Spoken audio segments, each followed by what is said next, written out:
Agustin Laje is one of the most important ideologues or thinkers of the new Latin American right. I want to know if he agrees with the classification I am giving him. He is the author of numerous successful books.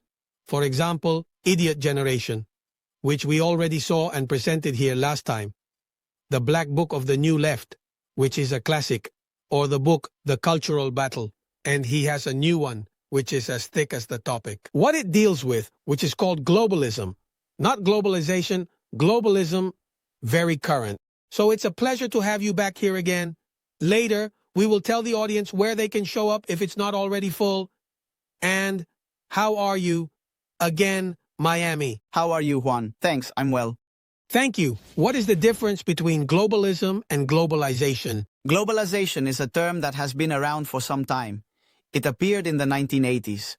In the context of academia, in the context of the world of economics and business management, to refer to an essentially economic phenomenon, globalization is primarily an economic term that refers to the commercial interconnection of the world, made possible in the last decades of the 20th century thanks to new technologies. That is globalization. Now, globalism is a political term, meaning it no longer refers to commercial exchanges, but rather to the form of governance over people. It is a much newer term. It is a term that has been used in politics, I would say, in the last 5 to 10 years at most, and I was interested in exploring it to see what was there. What I discovered is that, indeed, we are experiencing a progressive, relentless transfer of power from national states to supranational organizations. In the 21st century. In recent years, we have been witnessing this expansion of the activities, of the funding, of the thematic areas that pertain to international bodies. And that, in my view, is a danger, because those organizations do not have democratic control. We do not know who is there, under what legitimacy they act. We only know that they constantly push agendas after agendas after agendas, and each time they have more influence in everyday life. Let's consider a fairly recent case. Who determined the policies to confront COVID-19 just a few years ago? Well, fundamentally, we would say that the health ministries adopted policies that they did not create themselves, but rather looked up to an organization called WHO, part of the United Nations system, which was telling the world how to conduct itself in response to COVID-19. World Health Organization led by Petro Adanon. A communist. No. Pedro, who was the health minister of a regime accused of crimes in Eritrea and Ethiopia. Exactly. And furthermore, if we take a closer look, what is interesting is that these bodies are not strictly public. That is to say, they are not controlled by the states. Many times they have behind them donations from private entities that have interests in the issues of these organizations. For example, the main donor of the WHO is named Bill Gates. He is a person very involved in the pharmaceutical industry, very involved in vaccine matters, who has disbursed. In my research, I found 599 multi-million-dollar donations. It is above the donations given by practically any state in the world, with the only occasional exception of the United States. That is to say, there are individual agents today who hold great political power by virtue of their economic power, and that is a danger to the Western ideal that the people must decide their political future. Does it mean that when I find arguments of ecological or gender extremism in Petro's words, which are exactly the same as those I find in Pablo Iglesias or Alexandria Ocasio-Cortez, it is not a coincidence? No, that is an agenda that has been articulated at the international level, which is why it has spread so quickly across all countries, and it is practically the same to listen to any of the figures you have mentioned. Look, there is a particular agenda that is very interesting. It is called Agenda 2030. It is an agenda of the United Nations. Is the Agenda 2030 ready? Without a doubt, look here. Agenda 2030 consists of 17 objectives and 169 targets. Look, I had it noted down here as a question. The first is that I see he knows very well about the topic because it is indeed so. It appears everywhere. Hard not to know. It appears everywhere. But tell me, do you know anyone who has debated that agenda, who has discussed its content? Do you know why we absolutely do not know anyone who has been consulted?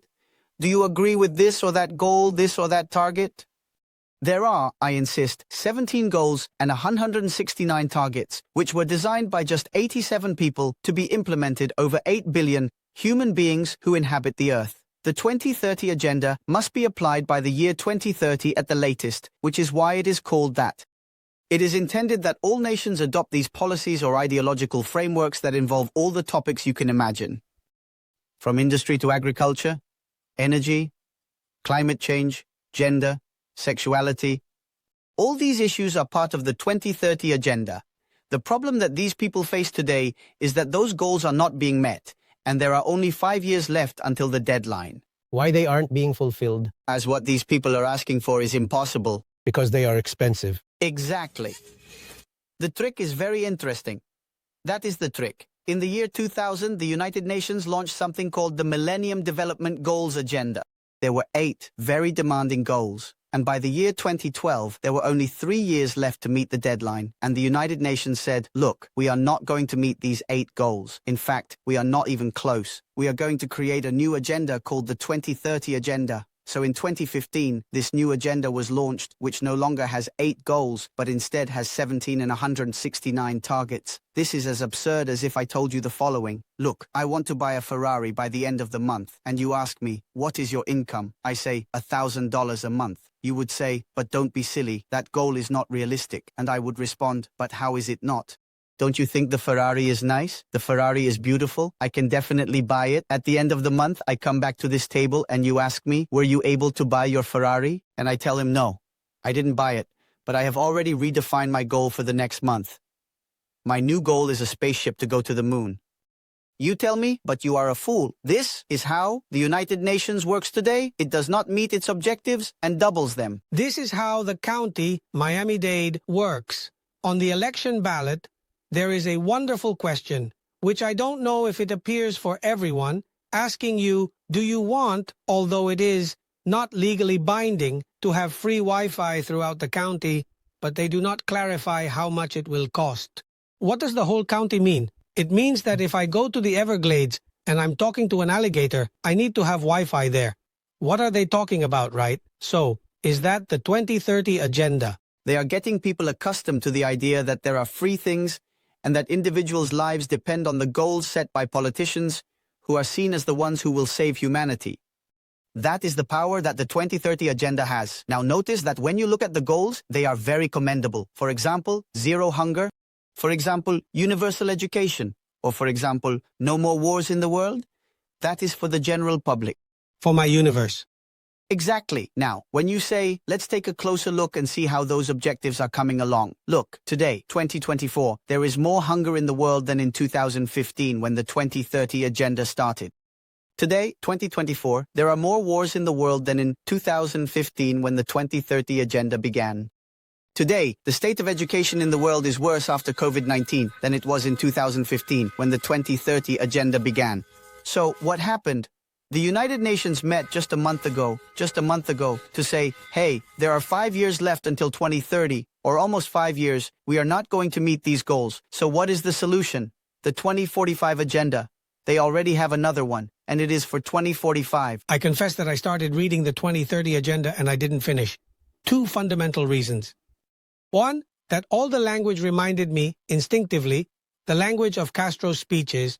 I lived in Cuba until I was 24. Right, that metaphysical nonsense, I don't know.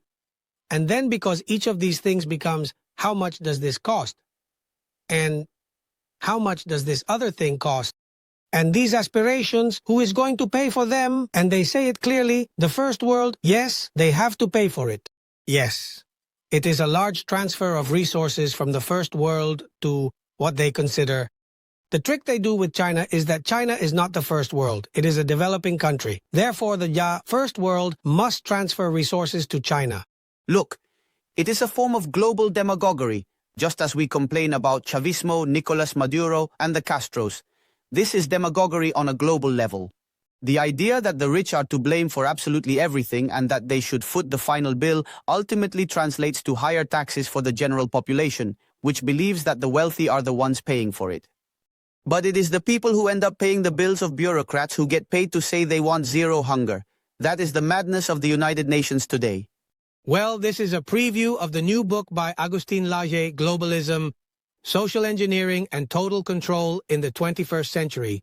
Does what I said about one of the figures of the new Latin American right bother you? No. Or do you qualify it? No, not at all, on the contrary. I have always been very tired of the idea that being leftist is cool and If being on the right is characteristic of a bad person, then I assert that I am a political scientist of the new right.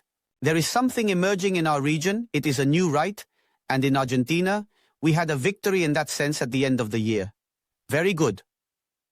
Look, Javier Milei's actions are impressive. Milei assumed office with a monthly inflation rate of 25.5%. If one. Monthly. And if one measured it in the first week of that month, the daily inflation rate was 1% per day. If you annualize that, it goes to 3,600% per year. And in the second week, it was already growing at double. That is to say, Javier Milei took office with hyperinflation already in place. Not only did he stop that hyperinflation, but today the inflation rate is showing the last monthly rate was 3.5. In other words, he brought it down in just 10 months, and it is expected to drop to around 2 very soon. Additionally, for example, the country risk when Javier Milei took office was a little over 3,000. Today it is just over 1,000. The dollar is cheaper today than when Javier Milei took office. In the last 3 months, the employment problem has started to show improvements. In terms of security, Javier Milei controlled drug trafficking in Santa Fe, in Rosario, which had been a very hot zone in recent years. Furthermore, in Argentina there was a major issue called piqueteros, leftist groups that took over the streets, making it impossible to circulate. Look, let me tell you something. The blockades no longer exist in Argentina. They no longer exist. Every day, cases of corruption from previous governments are uncovered. Every day, cuts are made. The elephantine state that was generated in the last 20 years. And look, it only depends today on public opinion. And public opinion supports it despite having made the most impressive adjustment in history. A 15-point adjustment of GDP. Shock therapy they threatened with that name in the 90s.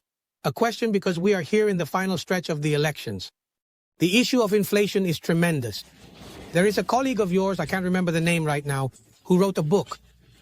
He says that only governments create inflation, that private companies do not create inflation, and therefore it should be a crime to create inflation. Do you agree with that? Yes, Javier Milei has said it and actually wants to create a law so that those who generate fiscal deficits, which is what causes inflation, are held accountable. And the printing of unsupported banknotes, planning social infrastructure. That's the point. If I have a fiscal deficit, meaning if I spend more than I earn, I will have to either take on debt or print money. There is the point of Argentine inflation. And Javier Milei has said, as soon as I can, I will introduce a law to imprison those who validate the fiscal deficit in Argentina in the coming years. That will be public policy very soon in Argentina. What do you say to those who claim that this, political globalism is a conspiracy theory? Look, in the introduction of my book, I state the methodology, and in the methodology, I say very clearly that I only refer to official and public sources. In other words, the conspiracy theory is about something that would be secret, that would be hidden out of the public eye. No, I didn't need to go in there. I simply started to investigate. Everything that the United Nations publishes, the World Economic Forum, Mr. George Soros's foundation, for example, and the Bill Gates Foundation is all public information. 3 brief questions for brief answers. Yes. If. The 2030 Agenda is a globalist project. Is the 2025 project a globalist project? No, because it is a project, first of all, created by a foundation from the United States. Moreover, this is for this country, and besides, Trump already said it was an extremist thing that he was not taking into account. Okay. Is Trump a globalist? On the contrary, he is an enemy of those institutions. Is Kamala Harris a globalist? Yes, in fact, she is being funded by many of the globalists. George Soros is pouring a lot of money into it. What would be the 2 worst things about globalism? That there is no control over the people and that it is opaque. We do not know what happens in those meeting rooms. We do not know who defines those policies. As I said, one of the emerging stars of new thought, hopefully the new Latin American thought, which is the thought of freedom. And thank you very much.